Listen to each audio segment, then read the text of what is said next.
Did you have a good visit with him, Timmy?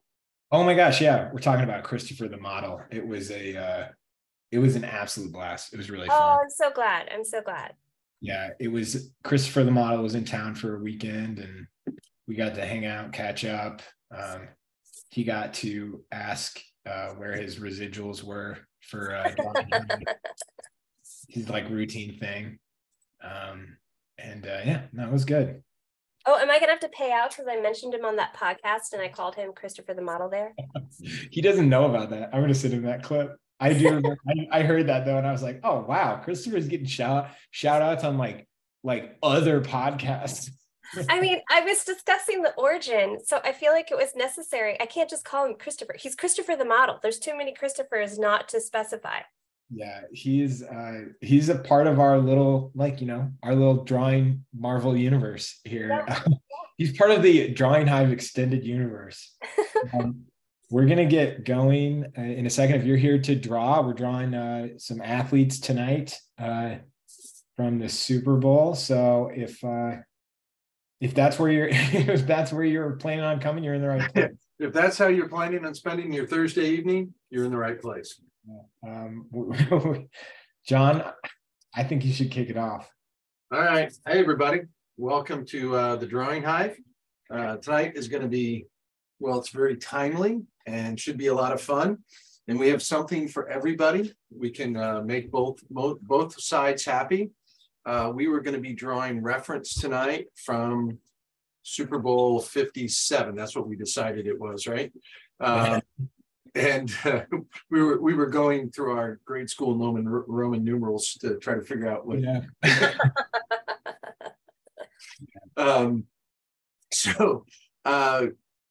If you're new to us, welcome. We're going to be doing 3 poses tonight. You notice we have 5 photographs. We wanted to give you something, depending on what team you're rooting for. Maybe different approaches and lighting and even different subject matter. So first pose, the first 20-minute pose tonight, we do 3 poses. First one is a 20-minute pose. It's of Patrick Mahomes, the quarterback of the Kansas City Chiefs. Second pose is of Jalen Hurts, quarterback of Philadelphia Eagles. And both of these are 20-minute poses. The third pose, and this is also the first time there's ever been brothers featured in opposite times on each team. So Travis Kelce, tight end of Kansas City Chiefs, and the center, Jason Kelce for Philadelphia Eagles. Oh, that's an awesome photograph. I know. That's the one I really want. It's just frightening. My wife was making the comment and goes, "What's the shorter one's name?" And the smaller one, and he's actually like 30 or 40 pounds heavier than his brother, the tight end. He's the shorter one. He's 6'5". So these are huge people.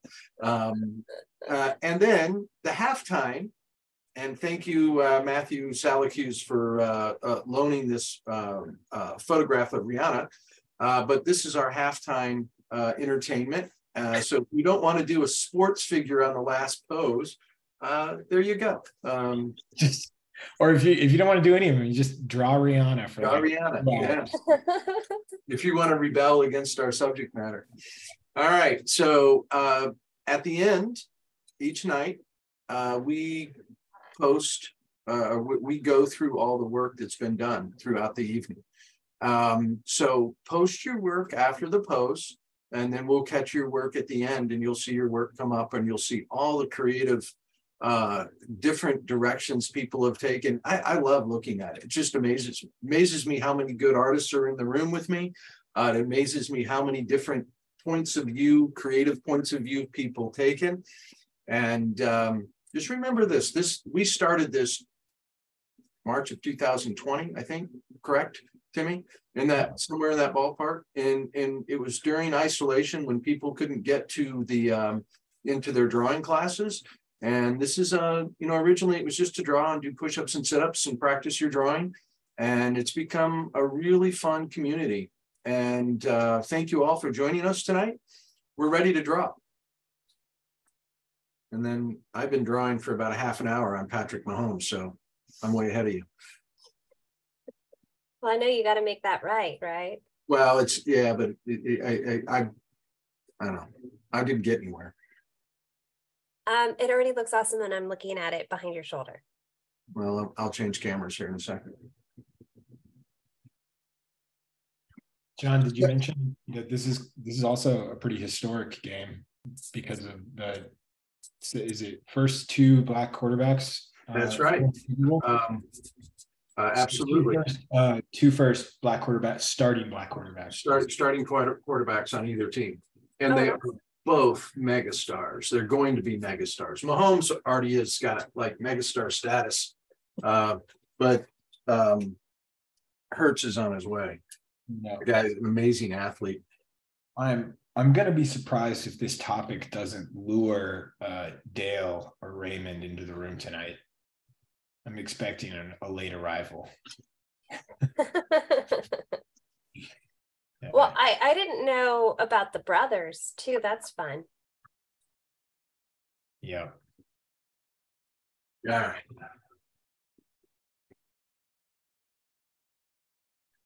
And then anybody drawing Rihanna, please tag Matt Salacuse. It's just at Salacuse on Instagram. I texted him. I said, we need a photo of Rihanna. Do you have one? And he's like, yeah. Here, choose from these. Choose from this one. Yeah. That's dealer's choice. And there aren't many photographers you could just text and be like, hey, can I? Well, photographers of that ilk for sure. That is, kind of a really superstar in the photography world. And, it's just great that he has been so open and willing to let us use work. Yeah. Man, he was showing me a photo. He sent me a photo from the negative collection that was from one of the Super Bowls. Mm-hmm. So great. I'm going to try and pull it up, but loved it. Sorry, John, what are you working with tonight? It's a little different. No, I just blacked it all in. Yeah, I'm working in pastel, and I have some pastel pencils out here, and I'm trying to figure out how I'm gonna do this thing. For some reason, I just didn't think of you using the pencils very often. I just didn't remember that. Well, I usually never get to it in our drawing night. It's too. And I'm trying to handle this properly. I felt like I had to set up the value structure.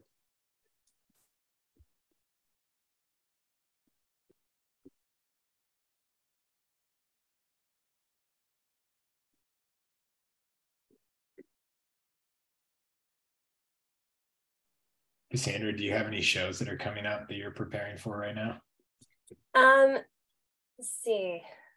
Last week was like the last of the cluster that I had been rushing towards, and now I'm working towards a show in June that is going to be 4 big pieces.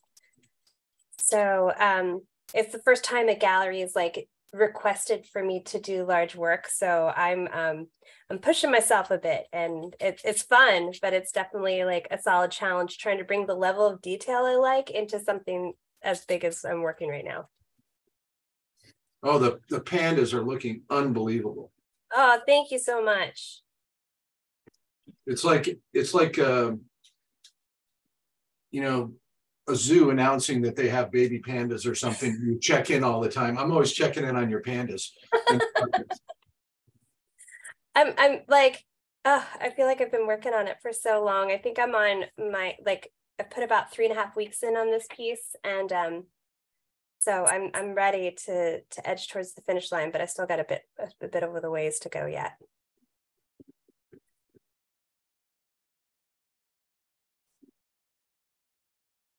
How about you, John? You working on anything? I am. I actually spent, let's see, what is today? I spent Tuesday out with my gallery here in Kansas City and put a plan together on future John English things. That's exciting. And I got a couple of local Kansas City commissions to do, and I got to get more. I was delivering paintings, recent paintings, to the gallery. Like that landscape that you just posted. I love that. Yeah, that was one of them. I just brought a couple out to her, and I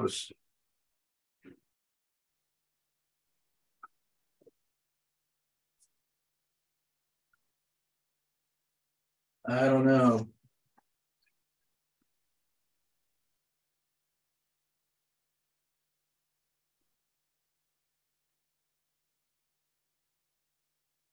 Mahomes his hair is becoming pretty iconic. Yeah. I know, I want to really play around with it before. Yeah. Give myself some time to deal with it.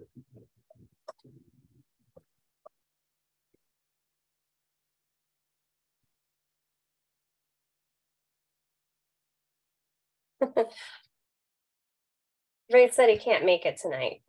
Oh, Ray. That's okay. We understand. He'd have tears in his eyes. He's a big Buffalo Bills fan, and he did say "Go Chiefs" for you, so I think. There we go. That's nice.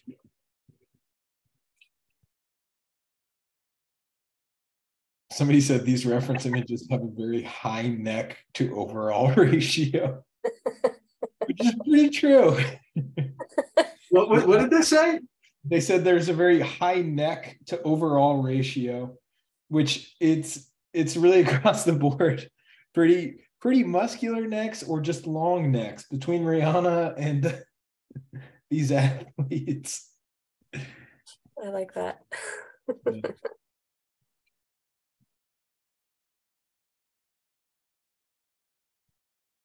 Well, if anybody is like still looking for a dose of Ray, we actually had John's spotlight was on Ray on Monday. So oh yeah, how'd that go?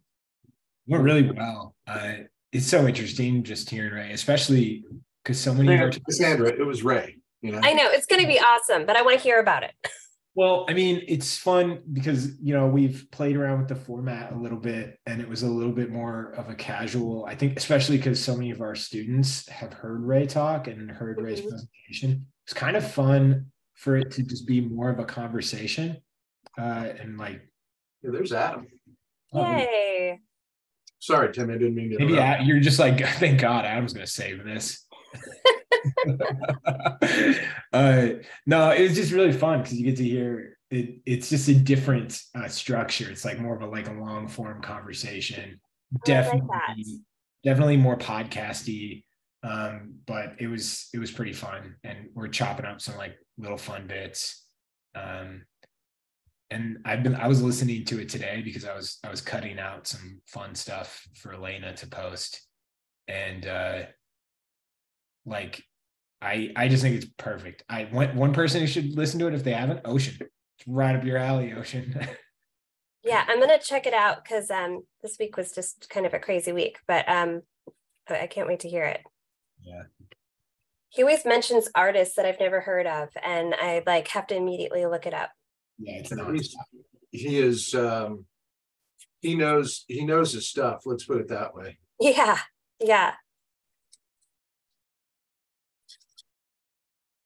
Oh yeah. Hey, Adam. Hey, Adam. Adam's here. Got Adam's dead silent, muted. We'll have him talking in a second. There we go. I don't know. I swore I unmuted, but I guess in real life, people probably wish that my mute worked better.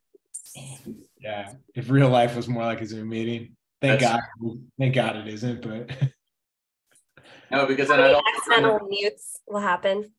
All right, but then I'd run the risk of being the guy who never turns off the mute, sits next to the loud air conditioner with the camera pointed up his nose. Adam, I did that today. It was awesome. I'm just kind of looking around our Discord, and there was a group of students that were having an open drawing session. Uh-huh. And so I thought, man, I'll go in and take a look. And they were so caught off guard. Like dad showed up. And I felt kind of guilty. I felt like I was like, there was like a private thing. And so I kind of tried to get out, but I couldn't get out of the room. Until somebody had to share their screen and help show me how to get out of the. Oh my God, that's hilarious. Yeah. Ocean in the chat, Ocean was like, John also stopped by figure drawing earlier today in the Vapor channel. And I was like, I immediately in my head was like 0% chance that was on purpose. No, it was on purpose. I saw it and I was like, I got to go there. I got to see what they're doing. That's awesome. That's funny. But I couldn't get out. It was like getting out of a casino for you, John. You were just There was no exits. So like you did the equivalent of trying to quietly walk out the door and you knocked over like a case of dishes. That's it. Yeah, and it was a figure drawing class too. So, I don't know. I just felt like maybe, or figure drawing session. It's like, maybe they don't want me here. It's like that chance. It's like, I got enough of John recently. It's like parent weekend at a college. Dad's here. What you doing? Hey, what's up, guys? I'm hip. I'm with it. Yeah. Totally flounder. That's actually me teaching every week because my son now goes to the college I teach at, and so every now and then he's in the same building that I'm in. And how's that work? He hasn't. My kids didn't totally catch on to how uncool I am. Like to a certain, I think they think they did, but compared to how teenagers are supposed to, how teens and 20s are supposed to feel compared to the rest of my students, no. Yeah, right. Wait, Adam, are you saying that your other students think you have a cooler reputation than your kids give you credit, or other way around? I think my kids don't think I have I think my kids treat me better than they think they do because they don't know how badly they're supposed to treat me. Oh, okay. Yeah, I got that. That's complicated, but yeah. Like they think, they'll think that I'm not cool, and I'll still look at how they treat me, and I'll go like, guys, you're treating me I'm way cooler than you. Adam, I can help you out a lot there. Ignorance is bliss, man. Just what you don't know. Yeah. You're so better you don't just scream "I love you" down the hallway, make good choices like as your son walks by or anything like that? Actually, I come pretty close. That is pretty close to our rapport. We just watched Almost Famous, and what's her name? We just drew it the past week. Frances McDormand yells to her kid outside of the concert, "Don't do drugs." That, Timmy, that's one of my favorite movies of all time. I love that movie. It aged really well. For the most part, it's still really I loved it rewatching it. I haven't watched it in so long though. I mean, anytime a movie is super old, it is pretty old. It's like, what is it? Probably 20 years old. Wow. At least. That makes me feel old. There's certain things where you're like, oh, that's cheesy, or they wouldn't do that. But like for the most part, I really enjoyed it. When Christopher was in town, we rewatched like The Gangs of New York. Like great, incredible movie. But you're like, if this was a modern movie, there would not be this like Cameron Diaz love story. like Scorsese's not casting Diaz anymore. I could buy that. That it would change, or that he would do it. Oh, I think it would definitely be, and made now it would be very different. Yeah, there would have been less pressure to have a love story in it. Right. That's what I think. Yeah. Cameron would not be my choice of the lead either. So, I mean, he was great in it, but. Adam, what have you been working on lately? I've actually been working on two really cool projects. I'm working on like 18 by 24 poster of haunted sites in New Jersey. Oh, fun. Whoa. At Weird New Jersey magazine. That's cool. And, yeah, it's like a dream. I just find weird stuff and I find places to slip it in, and they go, yeah, that's great. Oh my gosh, that is such a fun job. And it's sort of a spin-off of all those pun drawings that I've been doing for 2 years too. So it's like, you know, that it's fun in the way, you know, I've never been someone who like intentionally like changed a style or tried a new style until kind of this.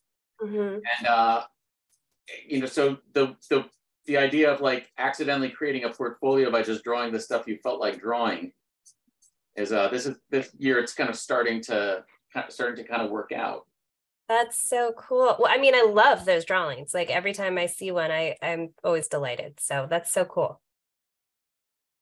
And so then I just started working on a label for like a small like artisanal mead brewer,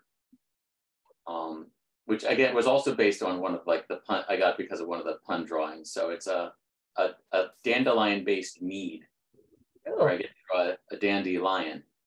Oh, nice. I like it. So what's it wearing?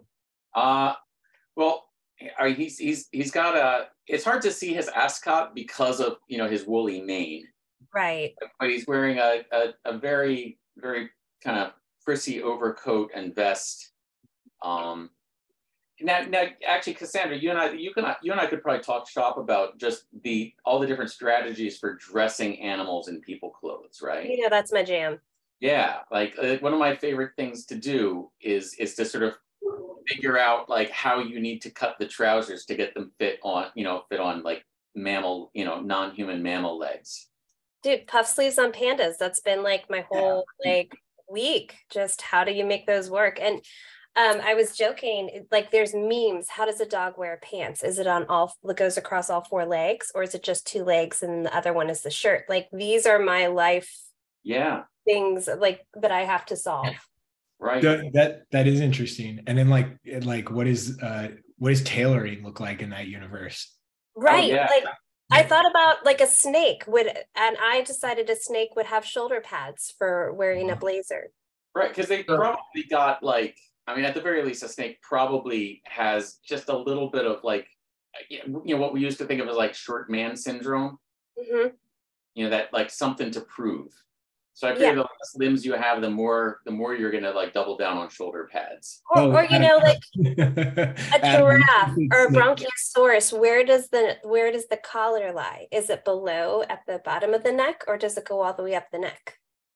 Right. Yeah. And you know that I was kind of dealing with this in figuring out how this like kind of fancy, because you know a coat that a dandy would be wearing, it's like, and it's going to be very kind of like, I'm thinking like fitted in the shoulders, almost like Ang sort of 1815 tailoring, but with, you know, kind of blousier pants. I gotta help out our people who don't know what we're talking about. Yeah. Some of Cassandra. Yeah, I was kind of giggling, Timmy. I was thinking, well, at least we're not talking about football. I was just going to say, now the irony of this is today we are actually drawing football, but we're talking about how to dress adorable animals. Yeah. This is the puppy bowl. This is the puppy bowl of football events. Right. Yeah, the puppy bowl, totally. This is one of my favorite of your paintings, Cassandra. Oh, thank you so much. It's so funny. I saw it and laughed out loud because it just seems like this squirrel is so proud of this painting that it has. Mm-hmm. And I immediately I put so much personality on that squirrel of like it being like, I've got to show you this painting, like check it out, and then kind of posing with it.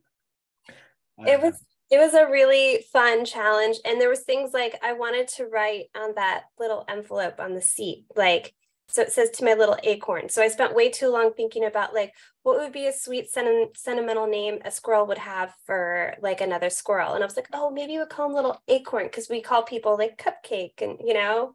Oh yeah. right? Oh, And that is something they hold precious and hide away and keep for themselves. That's exactly what. Yeah. So that little note on it in like really light cursive, it says "to my little acorn," because I decided it needed to have some sort of like thing like that. Adam, what is the last children's book? Someone in the audience was asking about if you guys do children's book. I know you do that quite a bit. Cassandra, have you been involved with some children's books before? No, I've always wanted to. I kind of got your work, and I immediately think that. Sorry. I would love to find the right project where I know that there's like a publisher and things are kind of rolling, because I've been burned by people who are like, I wrote my own book, why don't you illustrate it? And they have no idea, like they've never worked in the industry. So I've kind of quietly backed away because I just got tired of being like, oh, that'd be so cool. Oh, like this is going nowhere. And I did all this prep work. Adam, what's the last children's book that you worked on or that you're working on now? The one about UFO sightings is coming out this summer. Oh, I can't wait to see that. What's it called? It is called UFOs. Yes. Yeah, that makes sense. Mysteries in the Sky. It just got a really nice review from Book List, which is one of the. Congratulations! Oh, that's awesome. And they said some nice things about they found my nightscapes pretty. Hey, that's all. It's funny when you take on illustration projects. Some of them have these like innate challenges that you should see coming, but you don't always. Something of UFOs. Okay, I'm gonna have to figure out. I'm like looking at colleagues like sci-fi art to see like how do people light things in space. How complicated would you make a space shuttle that people may or may not have, or a spaceship people may or may not have seen. And then I started sketching it. I was like, wait a minute. This whole thing happens at night. Oh, yes, that's complicated. Like every now and then there's the one spot where people do have a sighting in the middle of the day was this private school in I think it was in Tanzania.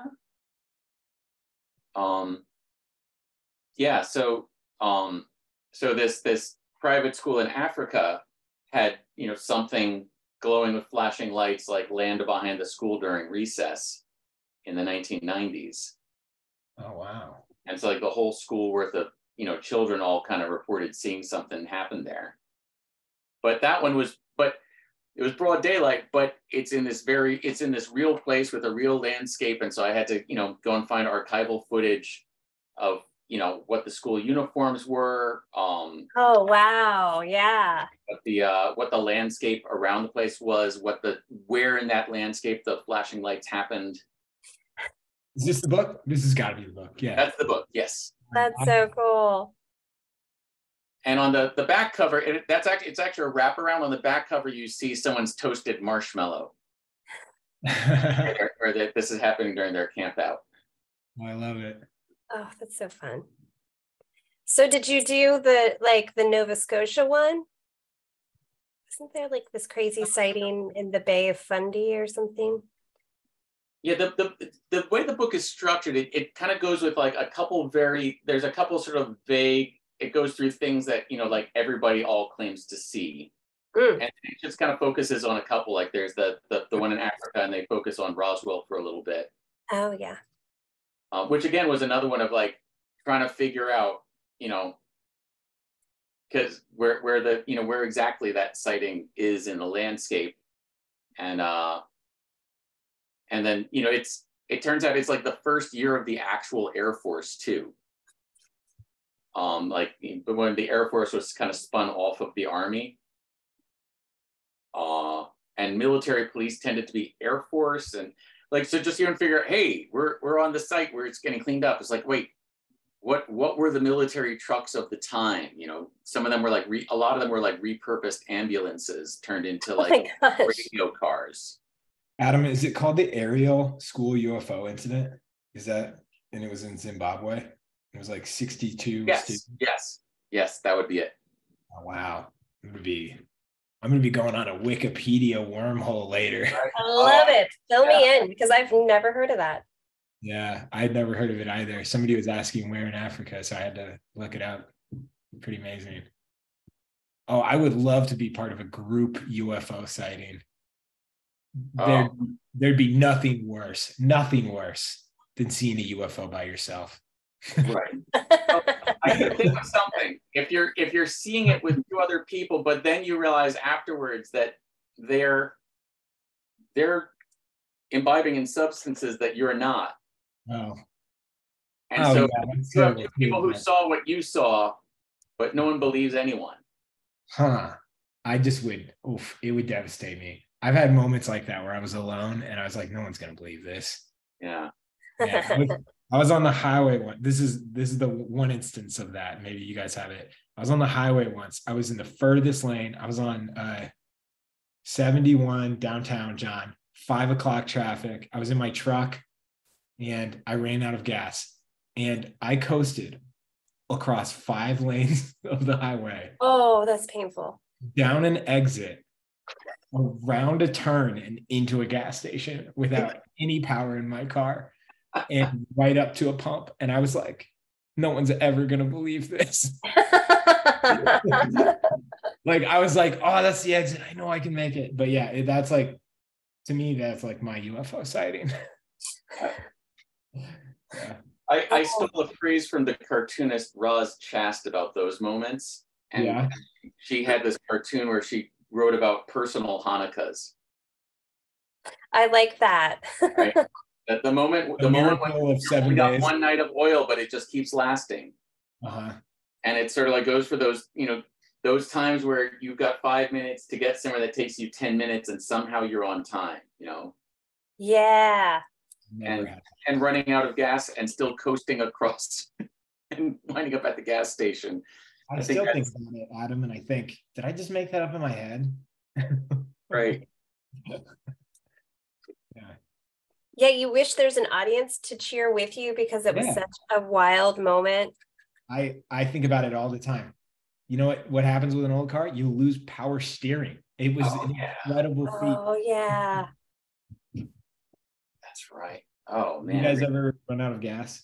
It's kind of a immature thing or situational thing that can, I don't know. It's not a proud thing to admit usually. People usually keep it a secret. Yeah, I've come so close before. Like, close enough that I should have learned, and instead what I think I learned was the opposite of like, wow, I've got a guardian angel who doesn't let me run out of gas, All right. All right. Well, on the topic of running out of gas, pose. So everybody, we're moving on to the quarterback number 2, Jalen Hurts. So please post your work using hashtag Drawing Hive on Instagram and tag at Visual Arts Passage. And if you're drawing Rihanna still, just keep drawing Rihanna, I guess. I'm going to be very clear that I am kind of a Kansas City fan, and I just see no reason to draw Jalen Hurts. So, yeah, John, can you imagine, depending on how the game goes, walking down to your studio the next day and seeing a portrait of him on your wall? I've thought of that. Hey, well, I will probably do that. I really love that reference of that, and I'll probably do it in the next couple of days. My good buddy that lives in, spent a lot of time in Philadelphia, I grew up with, is a big fan, and I was thinking, he would probably appreciate this. So I will probably get to it. Yeah, my youngest son, despite being raised in North Jersey, is an Eagles fan, which he's going to school in South Jersey where they're all Philadelphians by proxy. So I will say, it just to show them that I supported him in spite of his lifestyle choices, I made him a t-shirt iron-on. Nice. Good spelling too. Right. Adam, my buddy lives in Ocean City, actually, who I was talking about. And I went and visited him this summer. And I just think it would be fun to surprise him with one of these. Yeah. I think it would actually be funny to send in the Mahomes if they actually win, but I don't think I think it would be discarded quickly. Well, it's going to be this conflicted, like, oh, it's so well done. And my friend made this. And I hate who he made it of. I hate throwing it away, but sorry, I got to do it. Philly fans are tough. They're tough to their own. Like I think my son, I think he even is like, he's a fan of their football team and not them. I sent it to Dale because Dale's a Boston guy, and I think Boston fans are hilarious of like all their sports. But somebody put together a reel of like Phillies fans versus Kansas City's fans, and it's like it's just street interviews, and it's obviously it's not real, but they're going like, what are you going to do if the Chiefs win? And it's like a Chiefs fan, and they're just like, oh, we're going to get some barbecue, probably go out to my sister's place. And then there's the Phillies fan, and they're like, I'm going to set the Wawa on fire. Yeah. But that's the thing. That's not so fake. Well, like, it's a mild dramatization. I know the old stadium had a jail in it. Does the new Eagle Stadium have a jail in it too? I think inmates are running it.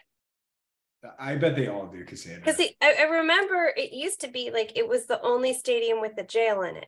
Oh, no, they all have them.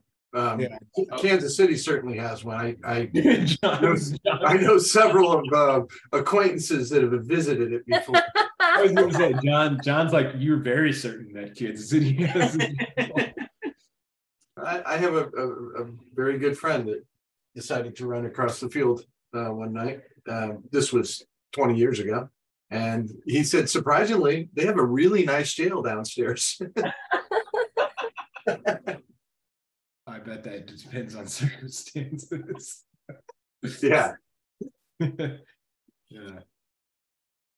John, you were at the last. Have you ever been to a Super Bowl? I don't know. I've never been to a Super Bowl, but I was at the last playoff game. For anybody concerned about the topic this weekend, or they're like, is this a sports podcast? It's not.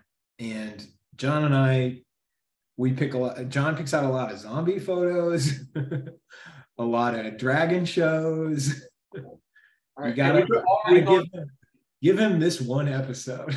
But we just talked about animals and clothes for like 15 minutes. I think everyone is cool, and they know. We did the Paris Fashion Week last week. Come on. I mean, we're trying to keep it fresh. Yeah, we're trying to be topical. Yeah.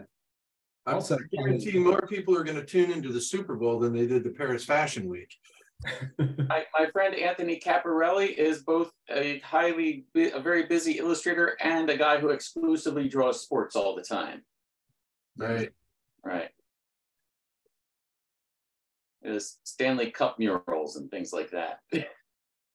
One of our, John, you remember Rob Jordan? Oh, absolutely. He does a ton of stuff for the NFL now. Yeah, I remember his first job that he got was with. Oh man, they do all this. They do a ton of sports news. Are you talking about? I know what you're talking about. Yeah. I can't believe I can't think of the name of it. Yeah, it's just like one of the major sports media companies. ESPN? No.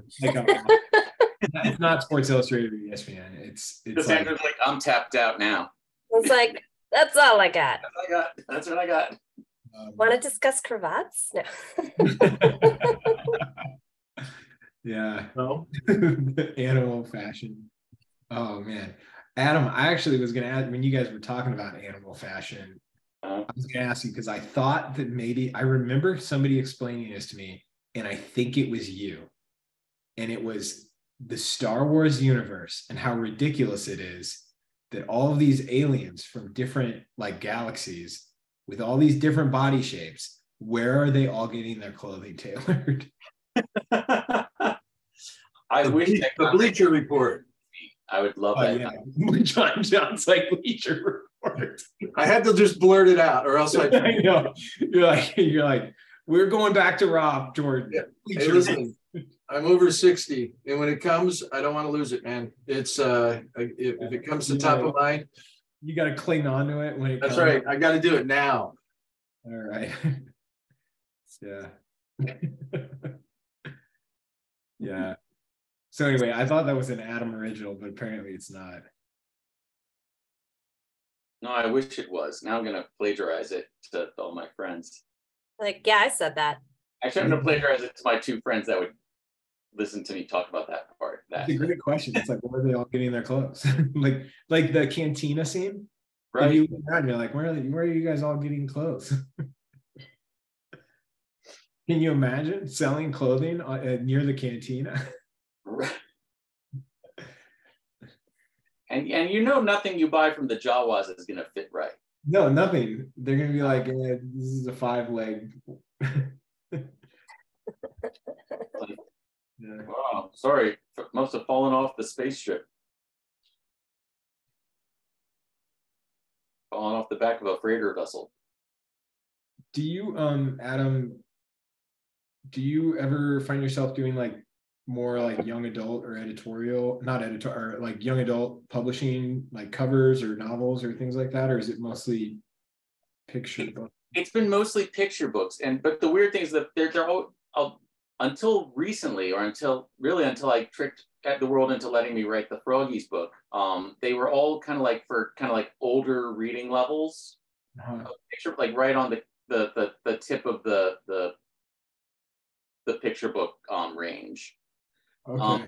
I've actually one of the reasons I kind of pushed the Froggy one, and all the manuscripts that got shot down before that, was that like people don't hire me to do cute animals, or monsters and things like that and funny stuff. So I just sort of figured I was gonna have to do that on my own if I wanted someone to give me a chance to publish cute animals. So I pitched them for murals, and I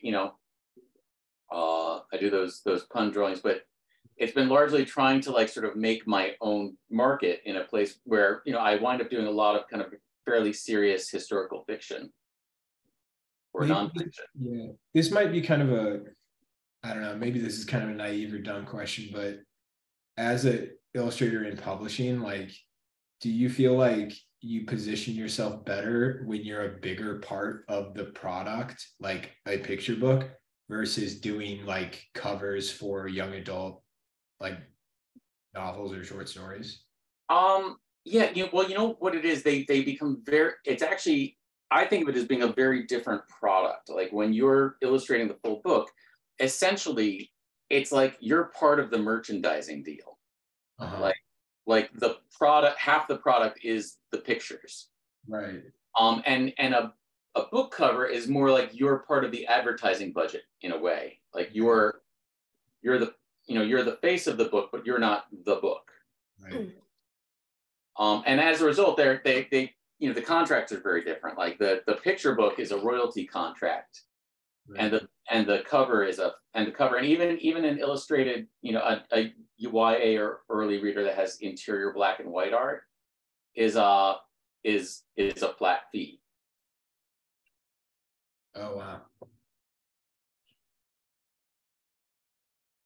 At least the ones I've done have always been, that's a flat fee, and the whereas the picture book is a royalty split between author and illustrator.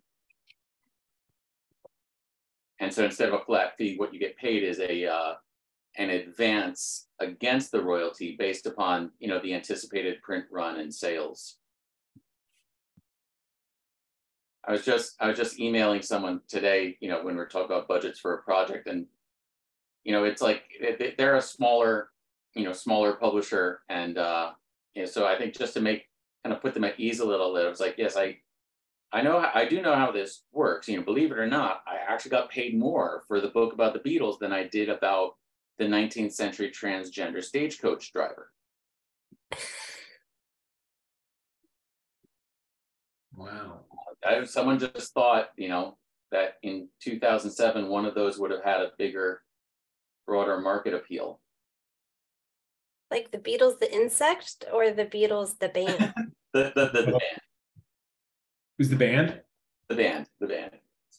Was it in conjunction with like Apple Music, or like when I say Apple, like McCartney's Apple? No. It was it's just a children's book about basically how the Beatles, how and why they formed a band as, you know, a bunch of, you know, high school graduates. So it was with the other drummer? It starts off with, but, you know, Stu's not Stu's, but yeah, neither Stu or Pete Best are really in the arc of it long enough to get their picture in the book. Ah, okay. Oh man, getting cut out of the children's band. Life's rough. Pete Best does have a Beatles cover band called The Best of the Beatles, though. That's so painful. Does he really? Yes. Oh man. That's hard. Yeah. I don't want to diss him on the internet here, but it just seemed, yeah. I bet he's doing okay, right? Well, I think so. I mean, if you were going to see like a Beatles cover band and one of them just happened by serendipity to have Pete Best in it as the showrunner, you might, you know, curiosity at the very least would get the best of you, wouldn't it? Oh yeah.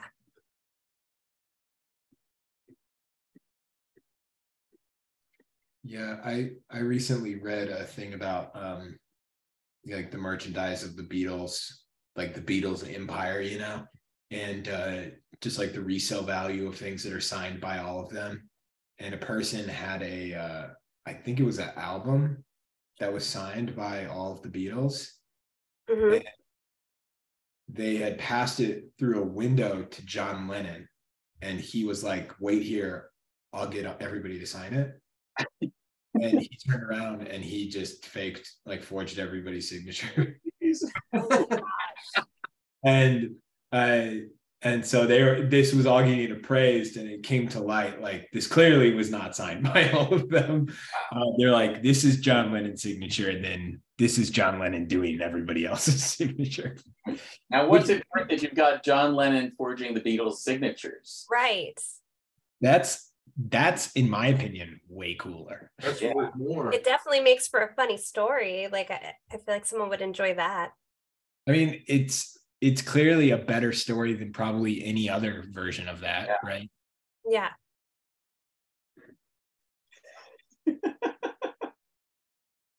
Yeah, because any other version is just like I bothered them in like a lie. Right.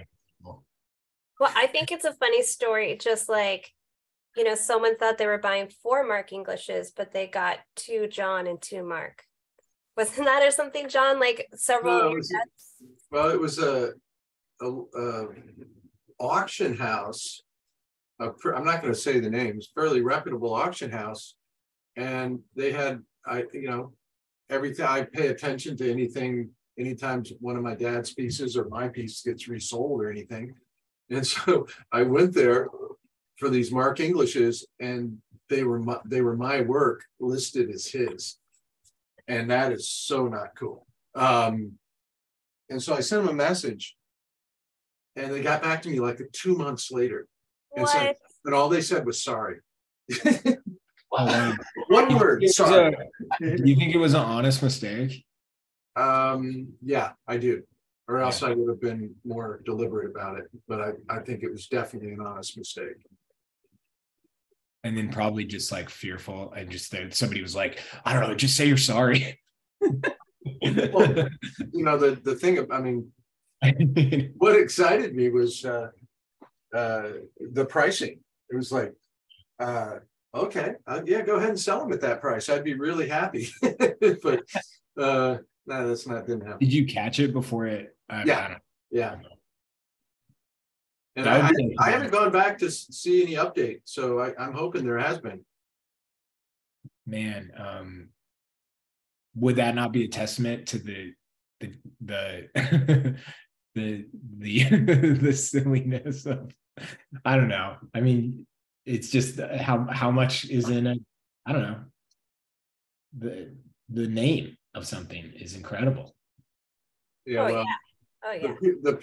Unfortunately, the pieces were I did like 30 years ago. Uh-huh. And they were okay. They served the purpose really well. They one of the couple of them were from there's a local company in Kansas. It was an a national company, but they were based here in Kansas City. Was Yellow Freight, and I did paintings for their headquarters. Yeah.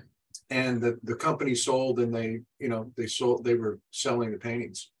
And there was decent work, but man, my dad, he wouldn't have been real happy about it. Let's put it that way. Yeah. I could see that.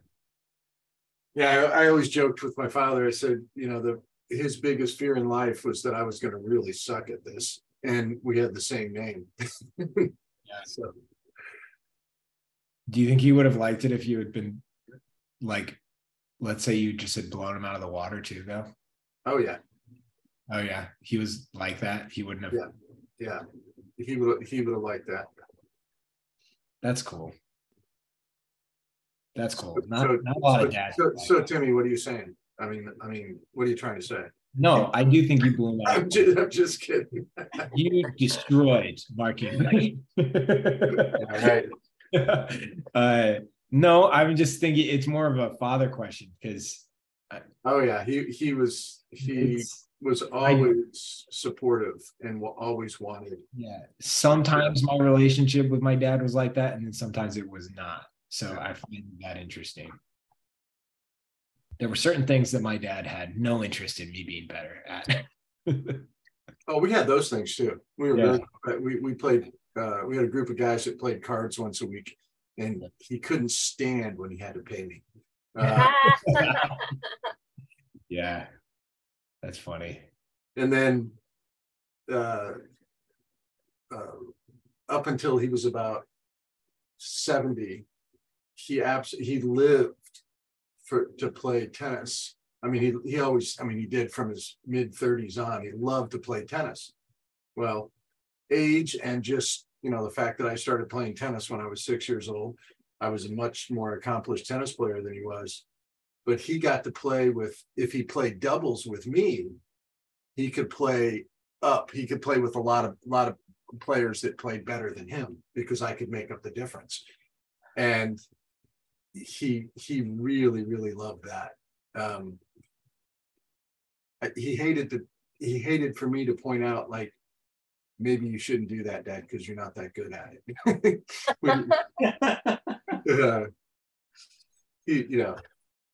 He could definitely boss me around the studio, though. Let's put it that way.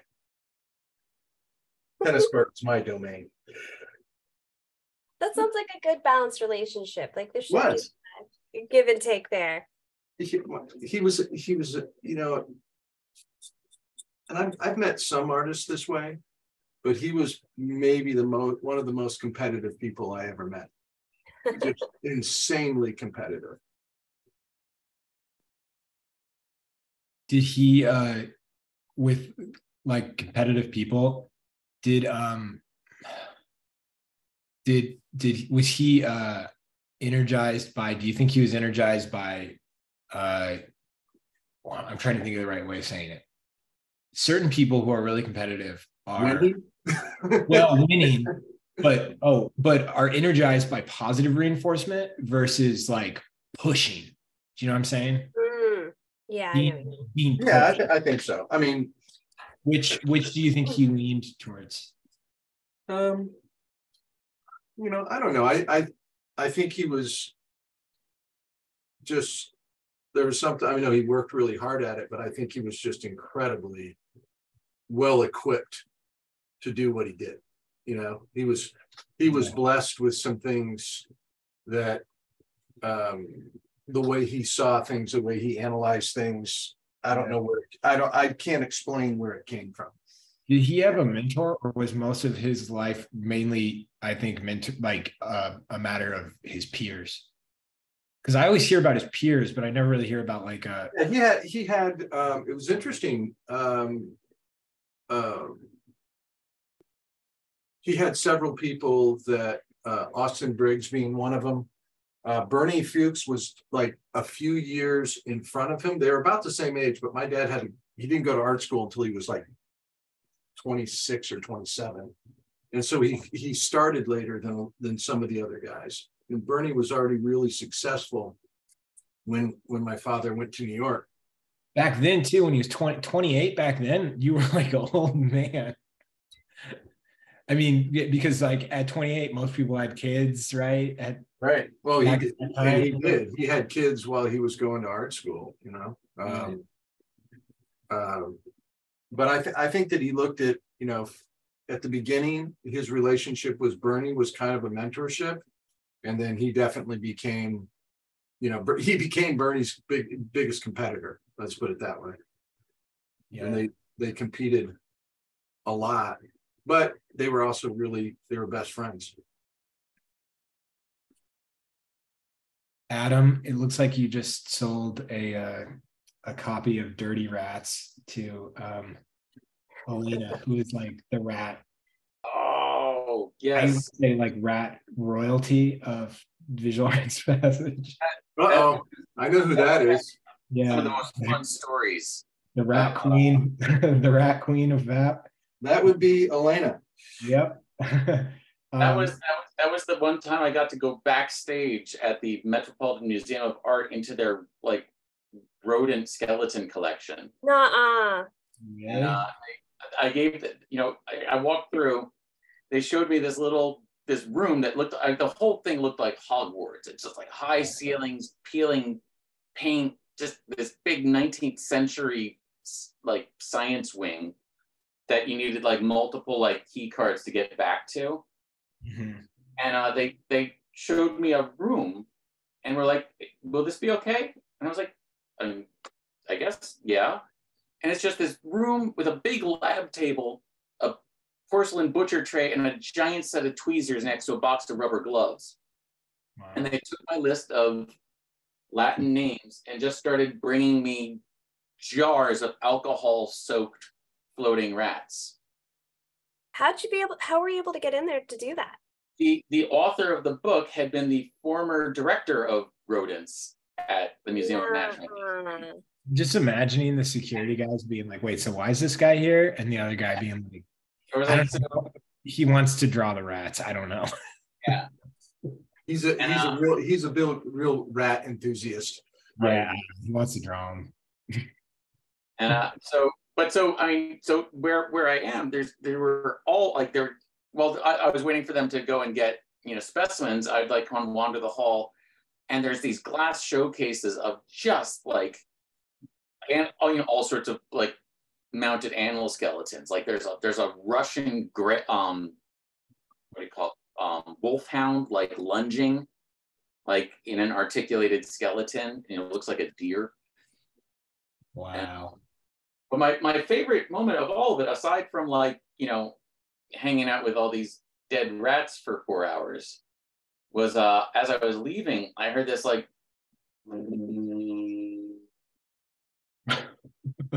noise coming from somewhere. Yeah. And you know, the hallway is just more of these like big old science labs. And as I'm walking, I looked in where the noise was coming from, and there's a young woman there with like a big like Dyson floor vacuum cleaner, vacuuming a moose head that's sitting on the lab table. and so that, you know, just the head alone is like, you know, from neck to nose is like this 4 feet tall. Was it like a skull, a moose skull, or no? It was the full head, the full mounted trophy head. Okay. And taxidermy, right? Taxidermy. Her job as like the intern was to vacuum the moose. Wow. My great grandfather was a taxidermist for the Smithsonian, and so he actually, like, if you go to the Natural History Museum in Chicago, that big woolly mammoth, he did the toenails. He was very famous for his toenails. In DC, he taxidermied a boa constrictor so realistic that a man brought a samurai sword in and chopped it up because he swore it was going after people. Like, just random stories like that. And then his second wife, my great step grandmother, Roxy Laybourne, she actually just got highlighted in a podcast. I sent it to you, Timmy, because she was the bird lady of the Smithsonian, and she was she randomly started she figured out how a plane crashed from a bird by the feathers that were found. And then the FBI regularly would come to her with different situations and different cases that involved bird feathers and identifying to help narrow down like the resolution. That's amazing. First of all, to be a taxidermist at the Smithsonian, that's the NBA of taxidermy. I am fascinated by taxidermy, especially like my dream job would have been to be the landscape background painter for the dioramas at the New York Natural Museum. Yeah.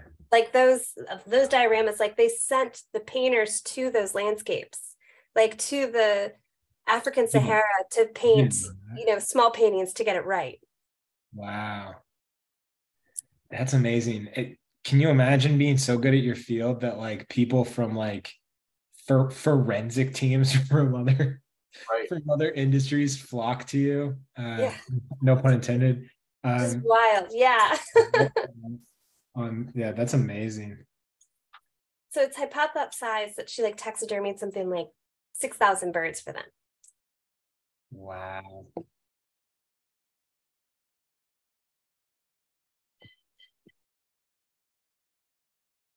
I don't know about you guys, but I'm having way too much fun drawing Patrick Mahomes here. I know, I haven't moved on. I'm still trying to make sure I can get him yelling right. Right now, with his tooth, I feel like I have it a little weird, so he's almost going, huh? I know, that's a tough one. I kind of really try to play that down as much as possible. Yeah. Well, I'm still working on tapping that down. No, we should probably move on to the last pose. You've got a lot of options. You can go with either of the Travis Kelce brothers or Rihanna. Yeah, I want to take on one of the Kelce brothers. If you draw Rihanna, please tag Salacus. He's going to love it.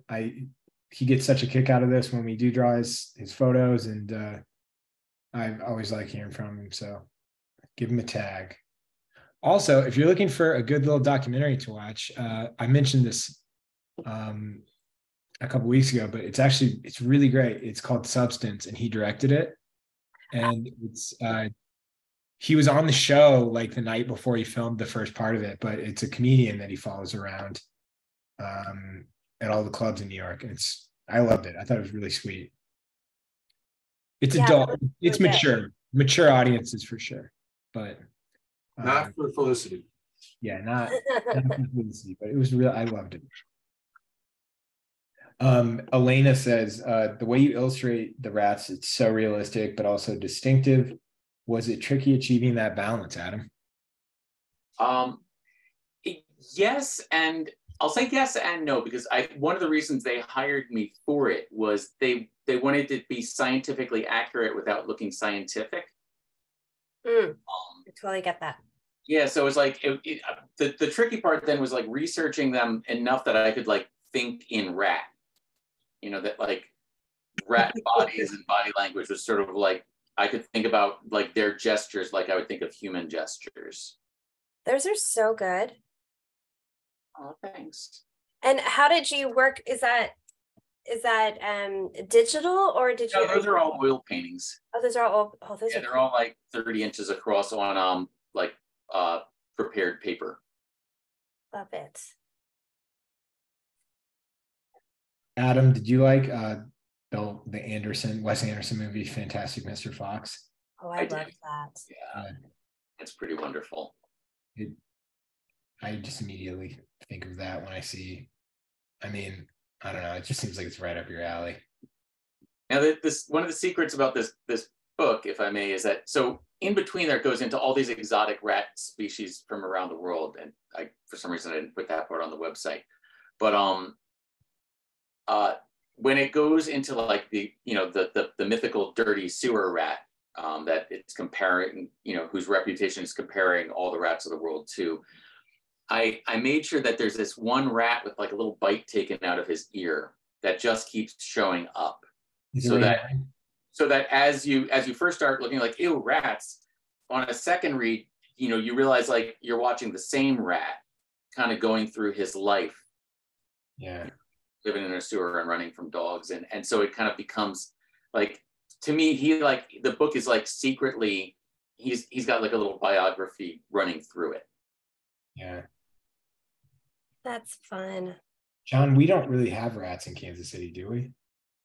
Yeah, we did. I've never seen one. You've got stealthy rats then. There's rats everywhere. Yeah. I guess I see mice all the time. I don't see rats though. Well, if you ever see a mouse that seems kind of big, they're always like palm size, like at most, the ones that I've seen. I mean, but yeah. Oh, I can't imagine. I mean, you guys have, you had horses at your home, and it's like rats and horses kind of go together. Oh, I've never seen a rat at my parents' place, but we also had cats. Oh, there you go. Yeah. Yeah, we had barn cats. That's why you had them. Yeah. All right, Patrick. Now I'm confused. Elena does this like puffy face. Someday they're going to infiltrate Ontario. Elena, are you pro rat or anti rat? I gotta know. Said pro. Okay, so are you rooting for them to infiltrate Ontario? I love that. Okay, Elena wants the rats to be everywhere. That's nice. What was that movie? What was that movie? That Wilfred? Wasn't that the rat? Willard. Willard or something? Willard. Yeah. I don't know if that's a pro rat movie. I bet it's not. No. that might have been a backward step for the rat community. Yeah. Yeah, that wasn't a positive movie. Didn't put rats in a positive light. It's not quite the it's not the PR campaign they were going for. Yeah, I was gonna say it's not the Stuart Little of the of mice. It's not Ratatouille. Let's put it that way. Yeah. There's a really good. I think it's like a behind the scenes clip. It's probably like 10 minutes long about Ratatouille and like all the lengths they went to making that like not just disgust audiences. And like how many things, like how they, I think people at Pixar can be pretty mathematical with like how certain emotions or certain scenes react, like cause people to react. Mm-hmm. And I can't Elena mentioned more difficult, to sway the public's opinion, because it's rat and food, I just can't think of a more difficult way to do it. Elena mentioned one of the things that they talk about is they show the rats washing their hands constantly in the movie. And at the same time, I think Brad Bird, like one of his sort of demands in taking it on was like, all right, but they can't walk on their hind leg, they can't be totally anthropomorphic. Like they need to be rats. Like, yeah, so they are using their front paws. Yeah, they need to scurry on all fours and perch on their hind legs, but they can't be like the fantastic Mr. Fox type animals. Yeah, that's interesting. Because all the fantastic Mr. Fox, they were all on hind legs, right? Right. Yeah. And I think their knees even bend, in like they've got knees and elbows and fingers and yeah. That's so interesting how and part of the interest of Ratatouille was like, all right, how do we make them as rat-like as possible and still, still like get that some level of anthropomorphism in it. Yeah. Elena says Ratatouille is the one pro rat film. I challenge that. Five Goes West. So, they're mice. Yeah. I think I can still sing songs from that movie. Mouse. That's a mouse film. The Secret of Nim is pretty pro rat. Yeah. Secret of Nim is pretty pro rat. Yeah. All right. Whatever. Five Goes West is rat adjacent, in my opinion. This is what I'll say: is the anti-rat community hates mice just the same amount. True. Yeah. Yeah, we have a pretty intense mouse relocation program going on at our house right now. So Are they big mice or small mice? they're very small mice, Cassandra. They're not rats. Is that a trick question to be like, let's see if Timmy has rats and he doesn't? Totally. Yeah, they're like 8 inches long. Really thick tails. Yeah. Super bitey. I call this one bitey. No, yeah. Yeah. Adam, that's so funny. I love your face that you're drawing right now. I was trying to like loosen up a little bit just because his face is so amazing. I was afraid I'd like stiffen the life out of it, Yeah. My goal is to get to that face because that face is so fun. Adam, somebody asked, like you mentioned that you painted these with oil on a prepared paper. Can you elaborate on what the prepared paper is? Sure. Let me see. I have this here. So when canvas is primed, it's sized first. Something is, an acrylic medium of sorts is brushed into it to control its absorption, and then that white gesso is painted over it.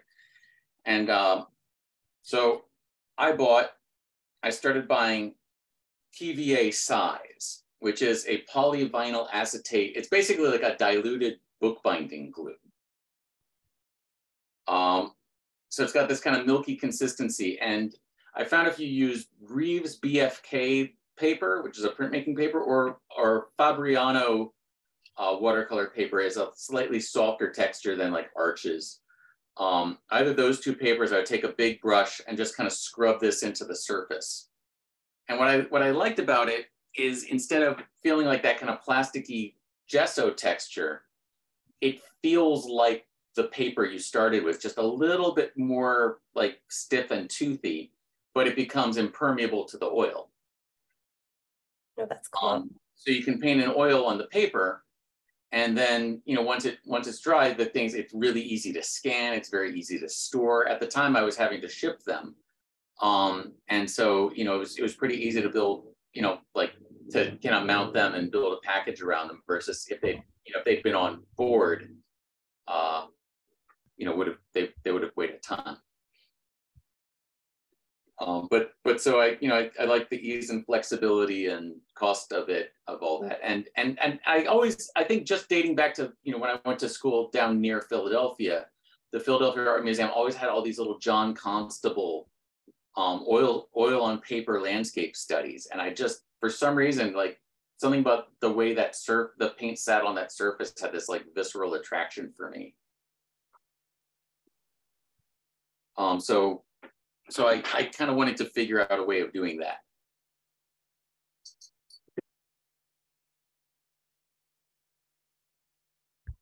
So that's how the paper's prepared. That's cool. All right, I feel bad, but I got to bring it back to mice, because somebody alluded to like Mickey, and I've never really thought about this. I don't know, Adam, maybe you know the history. Maybe somebody knows the history of Mickey Mouse and like why Mickey Mouse is so important to like the Disney franchise. I think he's kind of taken a back seat outside of the Disney world, don't you think? Well, Walt Disney, man.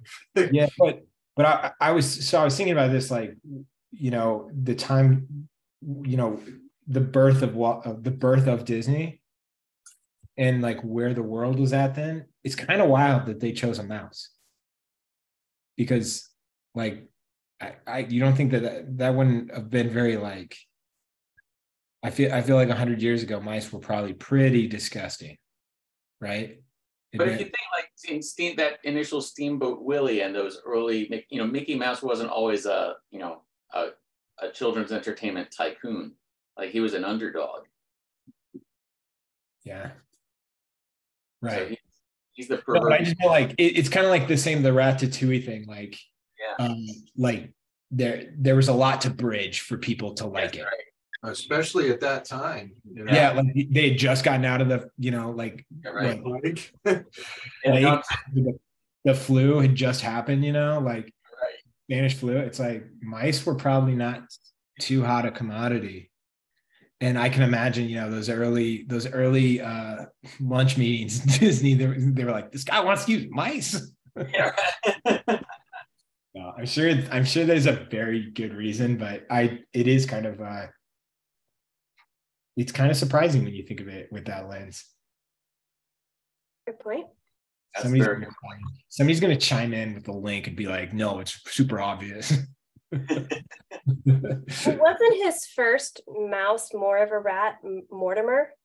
Yeah, I think he would like the initial like skinnier one. It probably involved a little bit of what we were talking about with Ratatouille as far as like almost screen testing what level of mouseness people could deal with or not. Yeah, I thought Mortimer was more of a rat, but I could be wrong. Do you think it's a coincidence that Disney purchased Pixar in 2006 and then Ratatouille came out in 2007? Do you think it was like well, they were probably already working on it. Yeah, that's what I'm saying. They're like, nobody makes mouse movies. unless it's under the Disney name. And they were like, no, it's a rat movie. And Disney was like, it's the same difference. Tomato. Yeah. Yeah. Ratus norvegicus gerwaticus.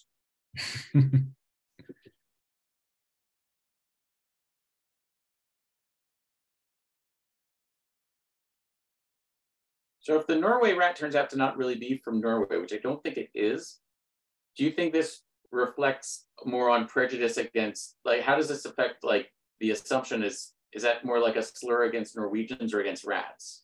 Well, no, often those names come from somebody like was Norwegian, saw the rat and said, I'm going to name that the Norway rat. Yeah, maybe. We don't know. That's a pretty easy. I'm going to recommend you Google it, Adam. Yeah. Google Docs. Let me Google that for you. Let me Google that for you, Adam.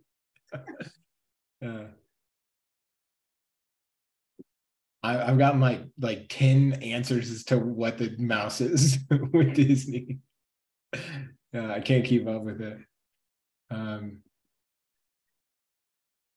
Do you guys feel like what of the like the children's, like, were you guys Muppets, Sesame Street, Disney? What did you grow up? John, you probably grew up with like one TV channel.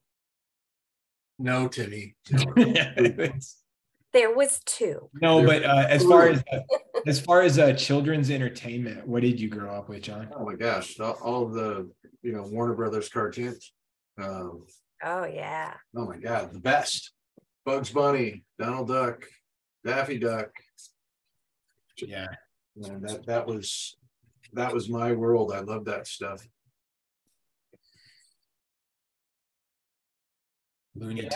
That was my Saturday morning go to. Yep. All guys and the. I would go from that to Creature Features. Oh yeah. No. The horror movies came after the cartoons, and man, I just loved it. The House on Haunting Hill, right? Or the haunted. What is it, John?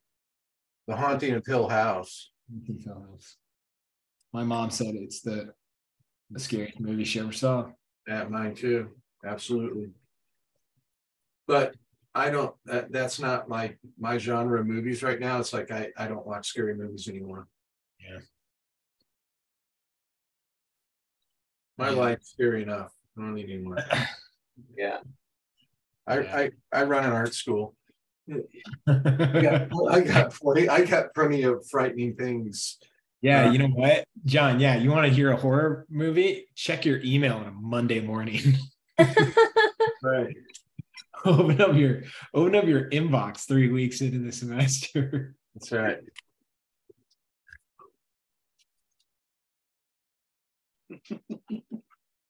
I've been watching The Last of Us. Still though, I'm still into it. I know we're probably gonna go back to it when it gets to its finale. You know, it features Kansas City.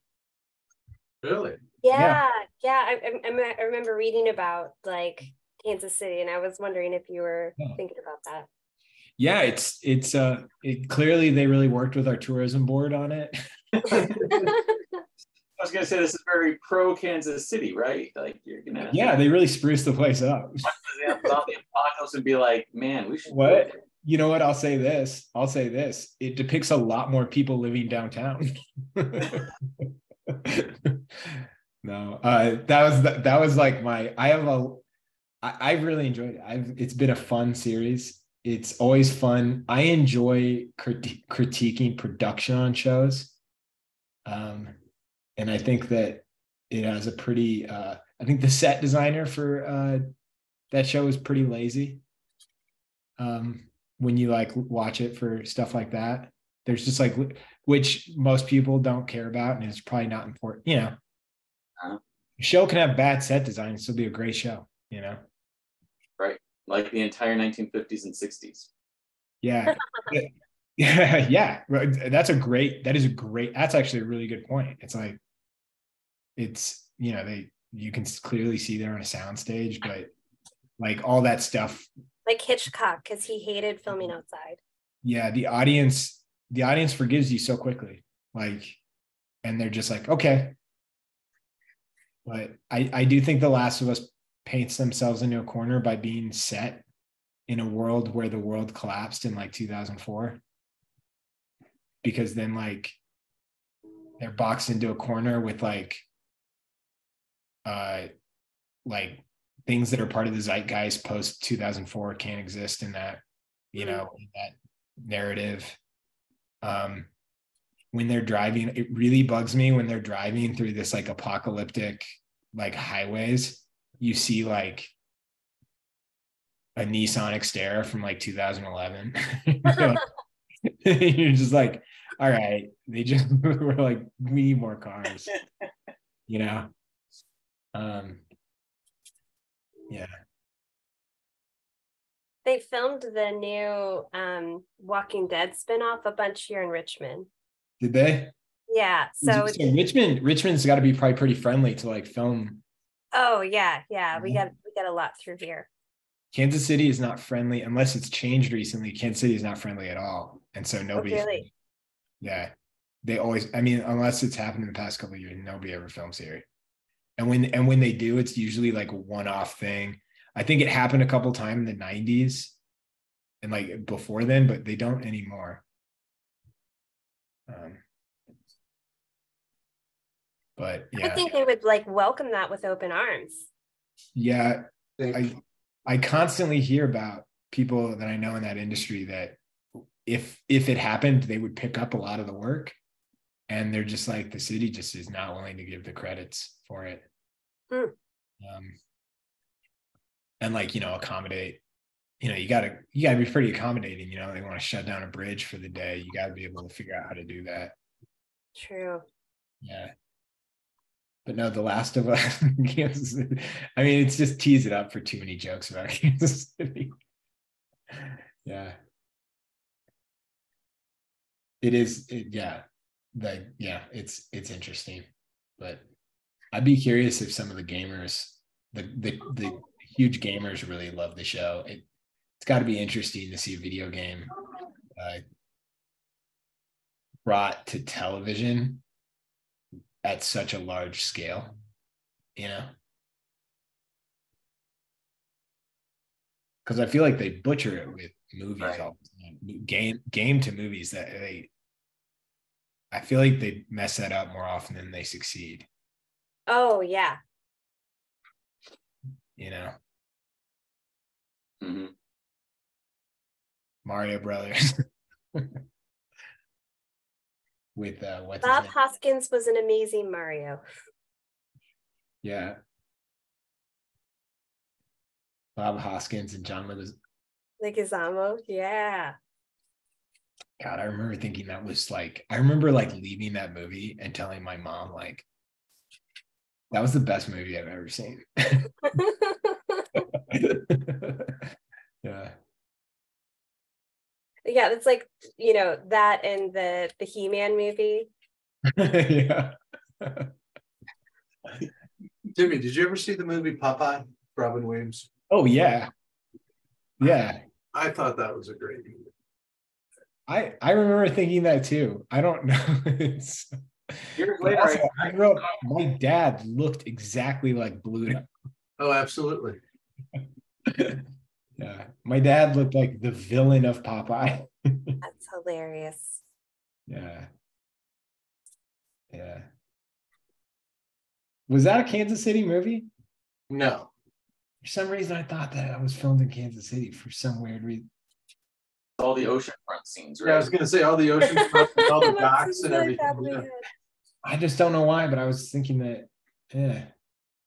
That's okay. Last night we were one of our students had just done a mock poster for the graduate, and I was looking at it, and there was palm trees in it, and I kept thinking that was East Coast. That didn't make any difference. I mean, that didn't make any sense, but that I was totally wrong. I mean, I caught myself. I mean, Yeah. somebody said something. I'm like, and I went and I looked it up, and I'm like, oh my God, it was Berkeley. It was Pasadena that they filmed it. The only, I guess I screwed up is evidently he went to school in the East Coast. Mm. I know that nobody really cares about this, but one of the most recent things that was filmed in Kansas City was a reality TV show called Bargain Mansions. Oh, I've seen it. I've seen it because like It's hilarious. yeah, I thought of you guys because she makes it sound like there's a mansion on every corner. Bargain Mansions. Bargain Kansas mansion. City. Home to Bargain Mansions. Yeah. We're the dollar store of Bargain Mansions. Yeah.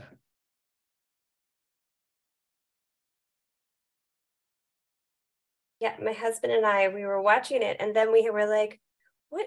You know, that house doesn't seem that big. Is it really a mansion? And so then we were trying to figure out what defines a mansion.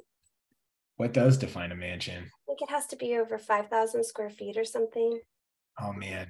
That's not that big in modern homes. I mean, contemporary. Yeah, and that's what I thought too. So Oh man, anything above 3,000 feels just palatial.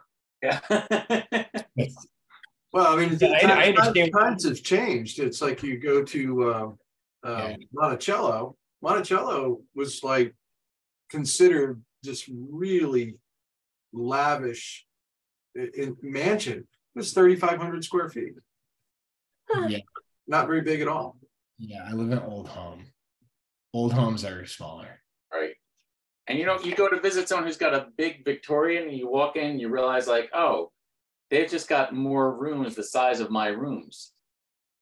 Oh, it's just like a maze. It's just like, welcome to our haunted mansion. Right. But it's like you walk in and you're expecting like, you know, the I don't know, the Downton Abbey basement kitchen, and you walk in and you're like, no, it's a galley. yeah. Like, this place has 8 bedrooms. Well, yeah, if you sleep standing up. If you like it to be a closet size. And one bathroom. One bathroom. Whole house. No, Christopher the model was just in town, and he was telling me about the renting opportunities available for him in Santa Barbara, and that was a nightmare. That was scary.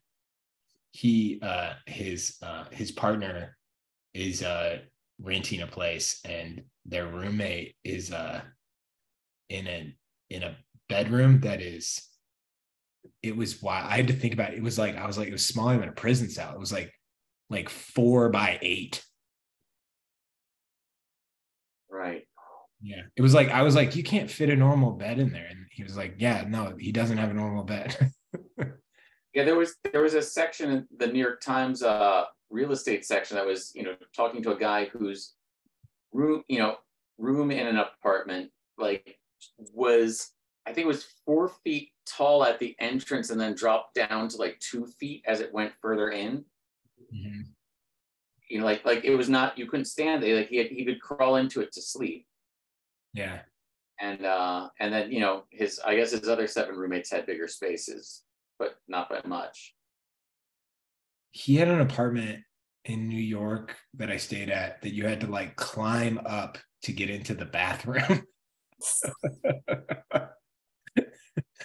like Parasite status. You know the movie Parasite. Like,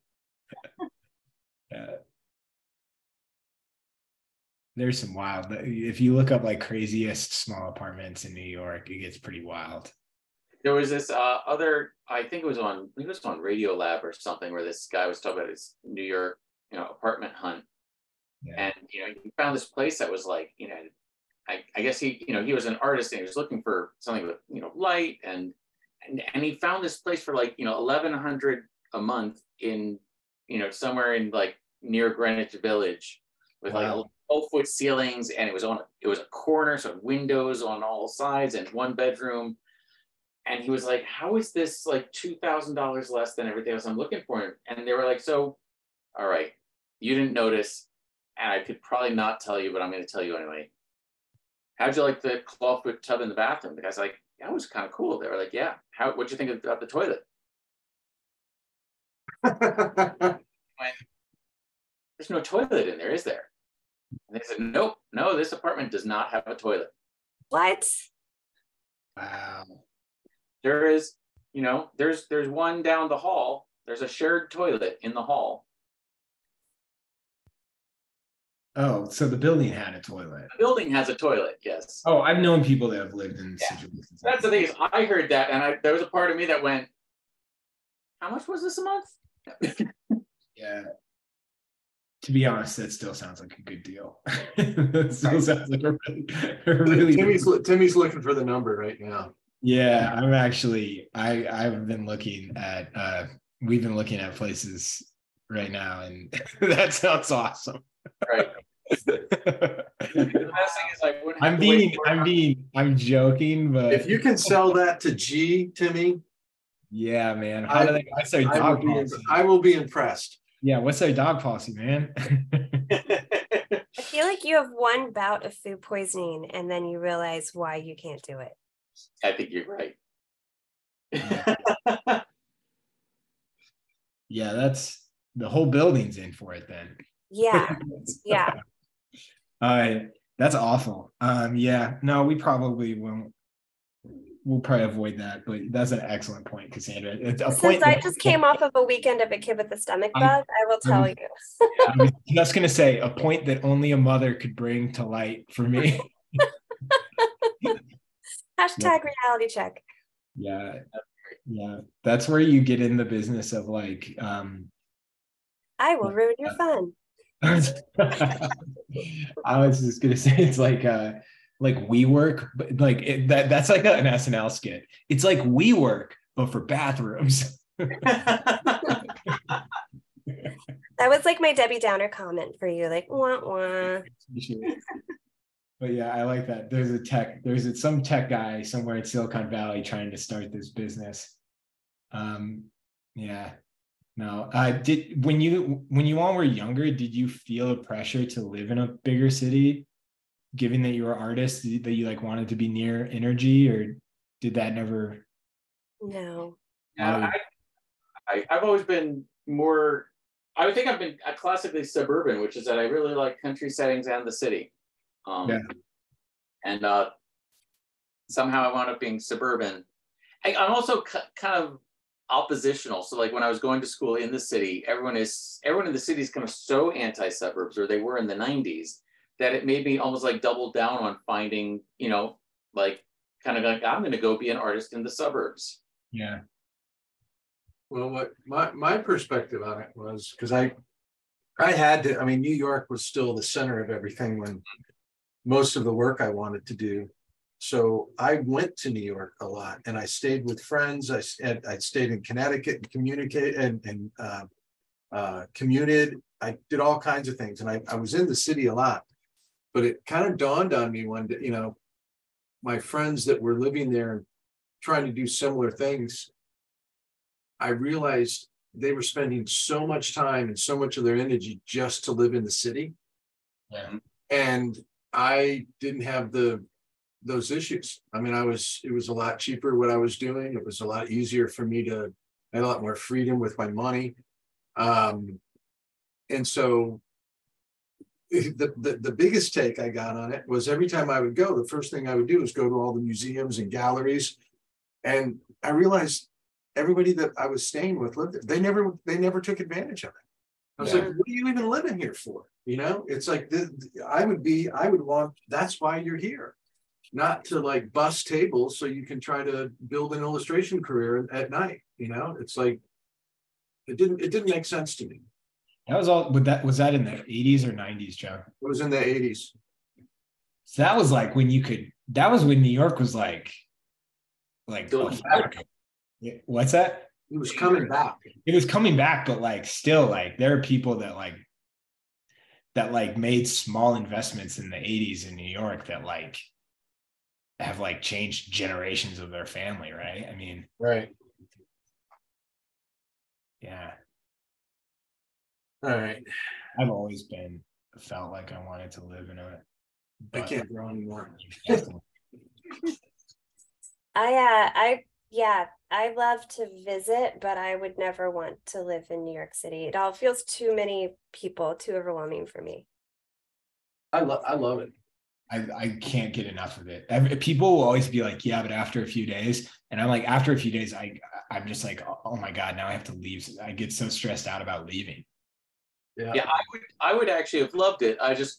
It was the late 90s, and I still don't, I mean, I know artists live there, but I look at my finances and I go, I don't know how that would work.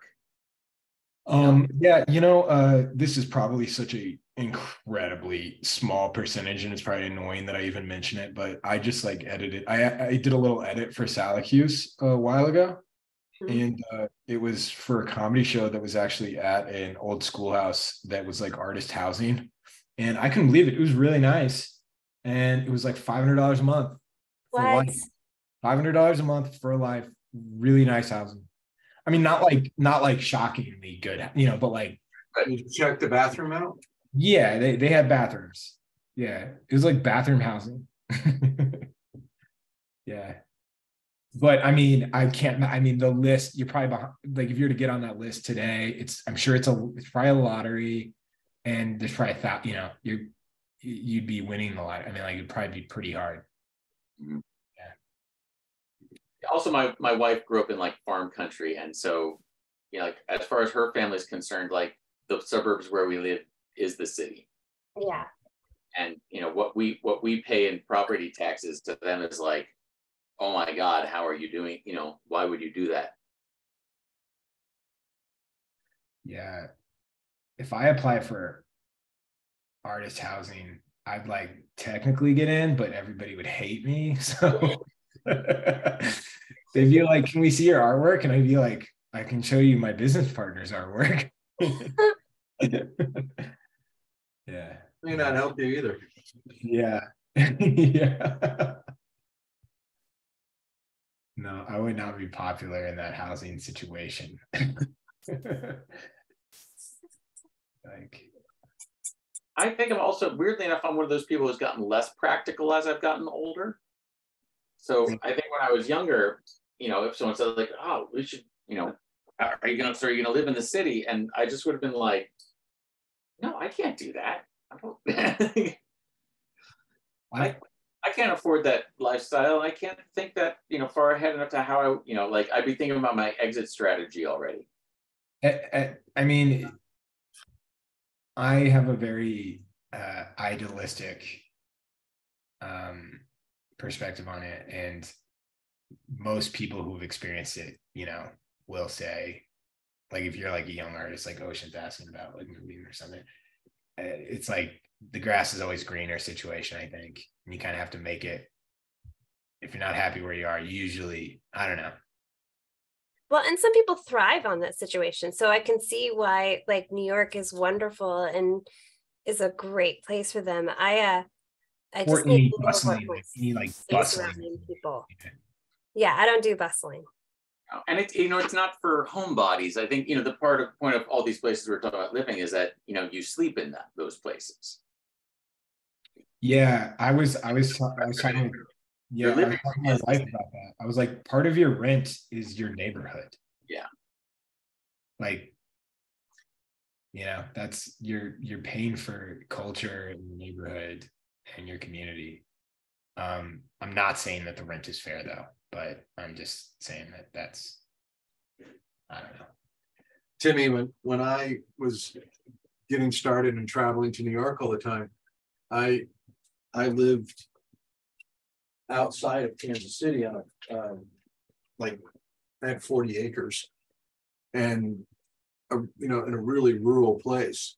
And I used to love the contrast of like coming home from New York City and then going out to, a property like that. I just thought it was so cool. And it really was. The person that didn't think it was so cool was my wife. And so because she had to drive into town every day. She worked for Hallmark Cards. Yeah. And so it only lasted for about 5 years. But man, I really liked it. I thought it was just like a great run. I did. I had like a 5-year run. That's 5 years. That's killer. Yeah. Had a horse. I had all kinds of fun and cool stuff, toys to play with. But it was yeah. I was looking at a sublet in New York and it's like 4 months, and G was like, well, we could do that, but you'd have to go out there early before I'm on summer vacation. And I'm like, how early? She's like, be out there in like April. I'd be like, that sounds perfect. I'll go. I'll make sure everything's good. Yeah. Yeah, I mean, it's interesting though, because you're right, Cassandra. Like some people thrive in it. Some people, they just like, when you're, especially when you're younger, I think there is like an undue pressure as an artist, maybe, to feel like you have to be in the city that's known for it. Yeah, I think the energy can be really wonderful for some people. For me, like all that energy just like that exhausts me. It can also be, from my experience when I was like in my 20s and lived in Portland, it's wildly distracting.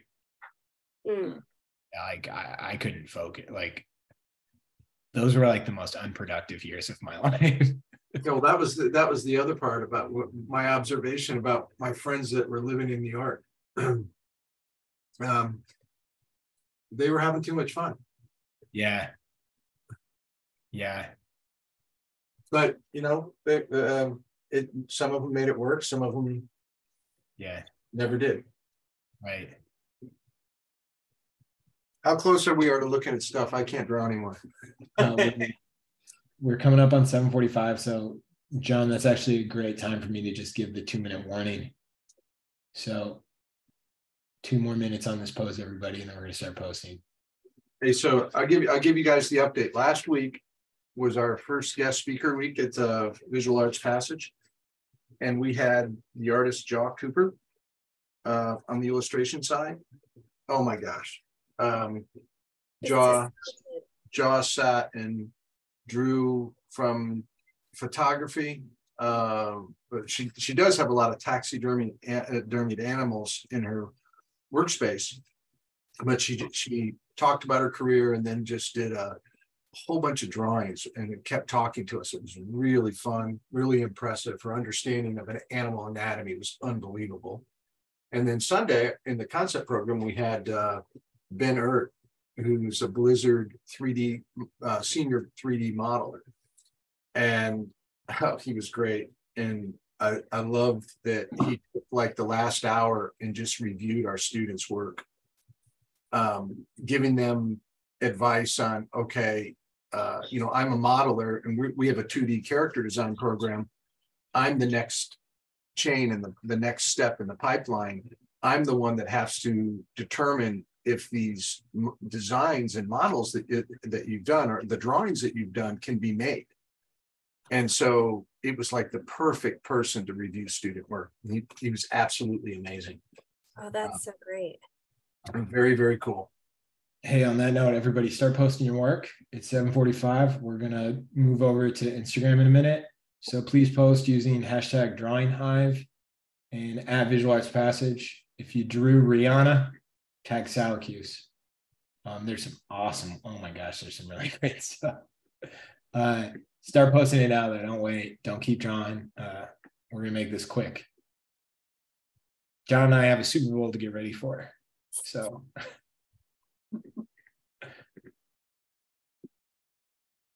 Right.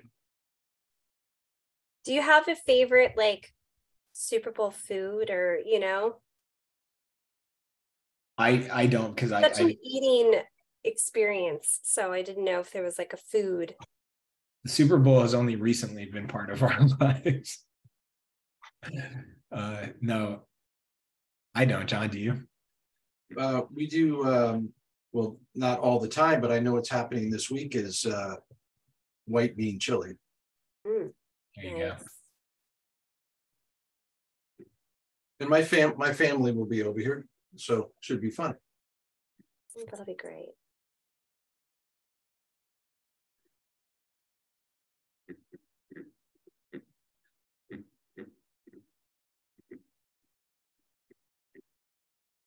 My mom, we'll go to my mom's house. That's like our thing. And she is the worst Chiefs fan ever because she loses faith in them so quickly. It's wild. She will immediately be like, here they go again. Yeah, that's my wife. What are they doing? And we're like, it's only just started. Yeah. Oh, I'm excited. There's some good stuff coming up pretty fast. Hurry up, people.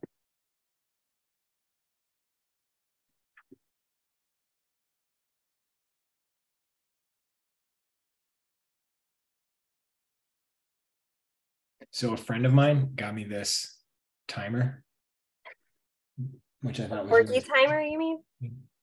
it's a wolf. I thought it was a wolf timer. Cassandra says it's a corgi timer for I sent him a drawing nights. picture. But what it does is it just ticks. And then when it gets to zero, it's like broken. When it gets to zero, it doesn't make any noise. Oh, that's my favorite kind of timer for this then. So it's worthless. So I'm going to say that it is probably then a wolf instead of a corgi, because it's being stealthy. Yeah. Well, my corgi is lazy and will sleep. So it sounds like a corgi timer because it goes off into like, oh, I don't care now. Don't worry about it. Not worth the effort. I'm gonna nap. Yeah, I did it on the first pose and immediately I saw somebody in the chat be like, should we be moving on to the second pose?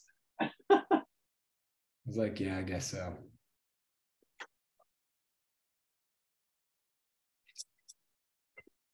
Can't start yet, Timmy.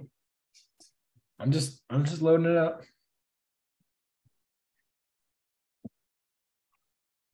Some cool stuff already there. Oh yeah. Oh wow. I'm actually loading my drawing in. Oh, you are? Wow. I'm trying. We may have to go an extra hour. It does kind of bug me that the Drawing Hive image is just a photo of Travis Kelce. Somebody's gonna have to bump that one out pretty fast. Yeah, please, somebody outrank the photo of Travis Kelce. Oh, there we go. There we go. Much better. That's not a good look for our drawing people. Right. Yeah.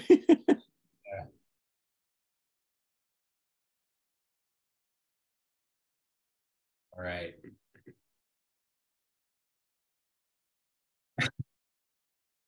All right, is everybody ready? John's still waiting on John. Give me a second. It's I had a lot going on here, man. I appreciate it. Just want to make sure I posted it. Yeah, it's there. We can start now. Well, let's make sure it's there because I don't think It may not be.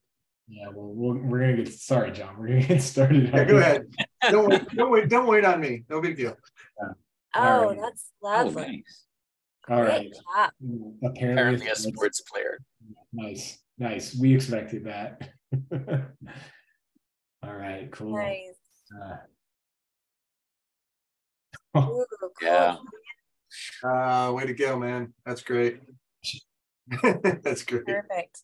Nice. Love it. Oh. Alina, I would have Yes. known without even seeing your name. Love it. I What's love the the next rat, the rat helmet. Yeah. Oh, that's lovely. Ooh. Oh, that's really cool. Nice. That's nice. Philadelphia. Love those light shapes. Philadelphia. Nice, Paul. Yeah. Oh, that's Ooh, cool. that's cool. Oh, lovely. Yeah. Very nice. Love it. There you go. I made it. There you go. Hey! Wow. Wow, that's beautiful, Mark. Congratulations, Sean. Yeah. Did it on time. Yeah. Oh, that's good. Yeah. Nice. Nice. Yeah. Very Cool. fun. I like that. That's fantastic. Oh, I'm sorry. Nice, Julian. Oh, beautiful, Julian.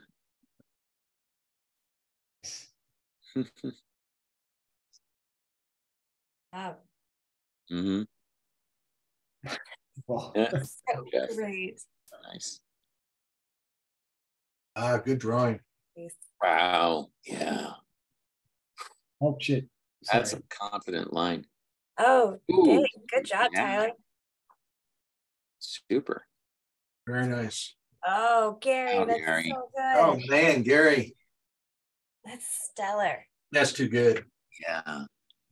Wow. Wow. Really great job. So good. Awesome. Whoa. Nice. Wow. Nice. Thanks, Charlotte. It's fun. Nice. Nice. Good job. Fun. Oh, good shapes there. Mm-hmm. Saw a comic book. Nice. Wow, Pete. Oh. A lot done, man. Mhm. Oh, by the way, on the topic of Pete, Oh, that's a heart. I love that drawing. on the Yeah. topic of Pete, So Gary. to Go ahead, congrats Timmy. on the topic of Pete, congrats to all of the visual arts passage students who got into communication arts this week. yeah, that was epic. That was nuts. It's like, I think it's 12 students Yeah, shortlisted. shortlisted. Yeah. Technically in. Great job, everybody. And Gary, really great piece here. Yeah. Beautiful. Nice. It's pretty cool to see our students' names on the same list as like Brad Holland and all our teachers and every like Yeah. heavy hitters. Yeah. Ooh, that's a cool piece. That's fun. Great job. Yeah. Oh, I keep getting this double click. I'm sorry. That's nice. Oh, yeah. Was that Felicity? Coming The up. next one, yeah. Yeah, look at that. Wow. Felicity. Felicity. Felicity can get likeness now. That's Yeah. pretty good. Yeah. Wow. Whoa. Oh, AJ. Dang, man. Everyone throw a heart at that. Awesome. Great That's job. beautiful. Oh, that's cool. Ooh. Yeah. I love how you kept everything kind of neutral and then that pink of the gum. That was awesome. Yeah. Oh, that's lovely too. Mm. Yes. Nice. I love that. I think Sally Solis, when he did that photo, he just told Rihanna, he was like, do something cool. And she just did that. Love it. Oh, good job. Yeah. Good drawing. Such sensitive eyes. Nice. Good job. That's awesome. That's Oh, I love it. love nice drawing. that. That's fun. Yeah. Really nice. great, like line work there. Definitely. Yeah. I think a lot of people had fun with that one. Oh, yeah. Yeah. Oh, it's great too. Oh, that's so fun. Good job. Mm-hmm. Oh, Good nice. job. That's a nice drawing. Yeah. Oh, that's So is nice. that. Wow. Oh, look at that sleeve. Now do the quarterback is going to win. I love that just in Wow. the floating head. Yes. it becomes a horror film. Yeah. Oh, Whoa. really good job. Nice, Sander. Oh, Oh, I The two love brothers. I was waiting for that. That's awesome. Really nice job. The Kelsey Bowl. the Kelsey Bowl. Hey, nice Ooh. drawing. Yeah, Yeah. really nice drawing. Oh, way to go. Wow. Oh, love it. Cool idea. Yeah. Mhm. Sweet. Oh, Aw. cool. Yeah, he made it more friendly. Yeah. PG version. Oh, great job, Oh, Sienna. beautiful, Sienna. Really nice. Yeah. There's one of our students, Cassandra. Yep, she's doing a great job. The hair really is going. Love it. Ooh, good job. Yeah. Tagging the NFL. This is we're gonna get a. I called it the big game in our email, John. Yeah. Nice. Love it. Great job. Yeah. Sweet. Mhm. Nice. Nice. Yeah. This is a really Oh, good that's movie. Nice. fun. Wow. Love that. Love that. Yeah. Oh, cool. Oh, beautiful drawing. Very nice. Nice. That too. Great job. Nice. That's going to be. That's very nice as it is, but very well done. Yeah. It's setup. Oh, lovely. Great job.